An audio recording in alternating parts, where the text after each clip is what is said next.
దునియా చాలా పెద్దది కాబట్టి అవునన్నా, లైఫ్లో ఎవరి దారి వాడిదే, ఎవరి లైఫ్ వాడిదే. అవునన్నా, నీకు తెలిసిందే అవన్నీ. అన్నీ తెలుసు కాబట్టి కదా నేను చెప్తుంది. అవునవునవును, యాక్చువల్లీ అసలు లైఫ్ అంతే అది అంతే అంతే. టాపిక్ లేదన్న, ఈ కారు ఈడెందుకు వచ్చినా మన కార్ ఉంది కాబట్టి ఇడికి వచ్చినాం కదా.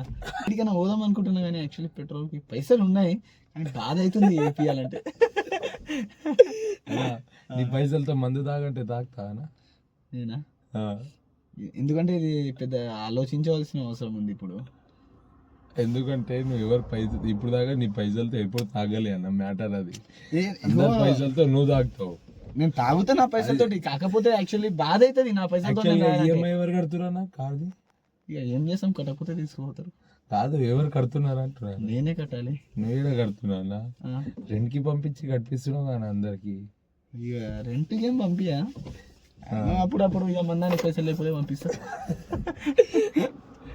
అట్లా నీ లైఫ్. అటు ఇటు పోయి మంత్లీ 1,00,000 సంపాదిస్తే ఏం చేసినా, ఎంజాయ్ చేసినా, తిరిగినా, తాగినా పైసలు మొత్తం ఏడ పెడుతున్నా, తాగుడికి అయిపోతున్నాయి. అరే అన్న మాట చెప్పకన్నా, నేను కార్లకి దిగేస్తున్నా చూడు. లేదు లేదు తమ్ముడు, అరే అది నేను తాగుతలే నేను వేరే పైసలు తాగుతా. సరే సరే, అదే అట్లా వాళ్ళు పోతున్నారబ్బా, ఎందుకు పోతున్నారు రాత్రిపూట? చలి పెడతలేదా? కారు ఉంది కదా మనకు, రేవంత్ అన్న ఇచ్చారు కదా కారు. మళ్ళీ బైక్ మీద రేవంత్ రెడ్డి. అరే ఏదైనా సరే కానీ లైఫ్లో ప్రతి ఒక్కరు ఎంజాయ్ చాలా ఇంపార్టెంట్. లైఫ్లో పైసలు